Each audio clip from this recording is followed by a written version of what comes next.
Oh, hi there. This is Tia from Geek Vibes Nation. It's so lovely to be speaking with both you ladies. Hey Tia, good Too. morning. Good morning. You both look amazing. My first question is for Krys. What's the one word that you would describe season two For me or as a whole? as a whole? Okay. Dang, you should have gave this question to Wrenn. She's way smarter than I am. No, no, no, Uh, no, no. I'm thinking about this. I want to say the word for season two, just because I'm thinking from Danielle's perspective, um, is determination. I think we see each of our characters just fight like hell for the things that they want. You know, we're watching Gordo work to get himself back in shape to return to the moon. We're watching Danielle fight to become a commander of a mission. We're watching Margot well, I don't want to speak too much about Margot, but you know, we're watching all of these different people just with so much determination. There's not a single lazy character written in our story. And I think that that determination and that fight is something that I hope really ignites our audience. I love it. Ren, same question. Well, I just want to say, Chris, you're so eloquent. Like, if you want to talk about Margot a little bit, so that I can maybe steal Okay, some so of here's what how you say Margot about goes. This is Margot. what Margot does. I think if I could like maybe do the other side of that coin. So if one side of the coin is determination, I'd say the other side is trepidation because there's a lot more Mhm. going on. There's a lot more at stake. I think in every single scene, in some way, shape, or form, each character is trying to balance, two opposites at the same time. Mhm. And there's, the military's involved. There are guns on the moon. There's a lot going on. Yeah.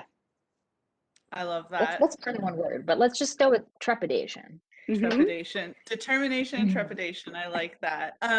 Chris, my question is, what is your favorite thing about For All Mankind that they rewrote about history? Ooh, that they rewrote about history. Um, Selfishly, that there was a Black woman who entered into orbit in the early 1970s. You know, I mean, some interviewers have asked me, you know, is Mae Jemison, the first Black woman into space, is she an inspiration for Danielle Poole? And unfortunately, she isn't, because Danielle goes into space 20 years before Mae ever did. So I love that they've written into our world that because the Soviets beat us to the moon first, to land there first, that the NASA program doesn't become defunded like it actually did, that the NASA program continues to push forward both with diversity in race as well as diversity in sexual orientation and in gender. So, you know, that is sort of the premise of our entire world. And that's how we get all of these powerful women who are excelling at what they do and in many ways are not hindered by their gender, oftentimes like it is in real life. And Danielle is certainly an amazing character in the series. Thank you. Ren, my question is, I mean, what else are we going to see from Margot in season two? Tap dancing. No, just kidding. I have talked a little bit with our showrunners about that. I'm like, don't you think like maybe Margot would take some tap classes on the side? And I don't know, that Ren just seems like always right. has a gimmick. It's always I feel like there's just so much room for fun in this show, and I like to bring the fun anytime that I can. Uh I think so. I think there are a few things. I think audiences are going to be really interested to see the ways in which personal connections pop up for Margot in the second Mm, season. Um, we'll see people from Margot's past surface, as well as both literally, like in person, and then also memories and associations that I think have a huge bearing on how she looks at situations differently in the moment. Um, And I also think, people are going to get to see kind of like a more relaxed, confident version of Margot this season. She's not having to push so hard against obstacles. That actually was kind of a challenge for me as an actor, was because the first season to me felt so familiar in the sense of like having obstacles to overcome and trying to figure out like, okay, how do I solve this problem, and how do I work with these people in a way that benefits all of us, and helps us all find a solution. And it feels a little bit more, I don't know, like it felt a little foreign to me to be like, oh, she's in charge. I love it. Yeah, so That seems that like was that's hard. I'm sorry, it seems like that's all the time I have today, but I loved even just having a few minutes with you ladies and just continued doing such a fantastic job with the show. Thank you so much. Thanks. Thank you so much, Thanks Tia. for It's the good to meet interesting you. questions. Perfect. Hello, this is Tia for Geek Vibes Nation. You both look amazing. Thanks for taking the time to do this. So I wanted to start with Sonya.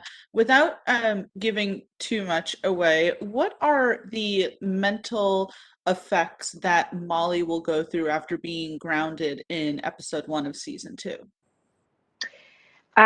Well, Molly is at her happiest on the moon. That is her element. I think she was born on the wrong planet. That's where she's most at home, and it's where she spent most of the intervening years between seasons 1 and season 2.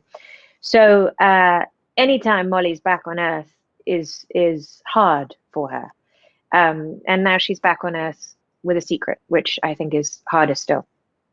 Right, of course. And Jodi, first of all, again, great performances so far in season 2. Are we ever going to see Ellen kind of be her true self to the public in this show? I can't answer that, but I can tell you that my wish for her is that she will, but whether she will or not, everyone will have to tune in to find out. But yeah, it's certainly it continues to be something we explore. I'll say that much this year. And we get to see, I will say for the audience, like we get to spend a bit more time with her personally. You'll have to see exactly what I mean by that. And kind of a follow-up question, but what is it like playing a fictional astronaut? Well, yeah, go for it, Sonya. Sorry, yeah, it really is a privilege. It's an amazing perk of the job is that you get to fully immerse in new worlds every single time you play someone new. And one of the things I love is when you get someone new who has a really interesting job, then the immersion in that is just fascinating, really wonderful. And I'm not just stuck behind a desk. Molly's an extremely active astronaut, so I spent a lot of time in a suit and complaining about it, and learning what that knob does. So that was great, an amazing privilege. Jodi, same question. Yeah, I mean, it's an honor. I don't think there is a role that could be further from being an actress, although of course the two are inextricably connected in this instance, but it feels like such a departure from anything I would ever encounter myself as a human being, that the gift of getting to play this person is that much more immense in my experience anyway. And not to mention getting to tell these stories, even though they didn't really happen, to shine a light on representation in this way and what it could have been, and is now to a great extent. But it's an honor, is the short answer. That's amazing. Because we have a limited amount of time, I wanted to ask both of you, and I'll start with Jodi. What's the one word you would use to describe season 2?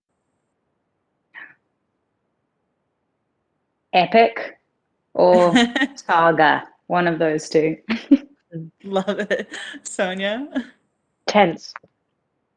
Tense, yes. It seems very, very tense. Really quick, Sonya, what should fans expect to see for the rest of season 2, since episode 3 literally drops this Friday?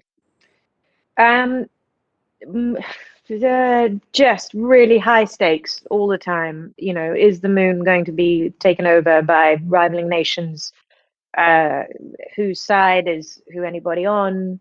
The war between the public and the personal that Jodi's character Ellen so beautifully exemplifies. You know, that's to a degree that's true for every single one of us. Is the public persona versus this private conflict that all of us have. Well, I can't wait to watch. Thank you both for joining me, and I hope both of you have an amazing day. Thank Thank you. you. You too. Thank you. You too.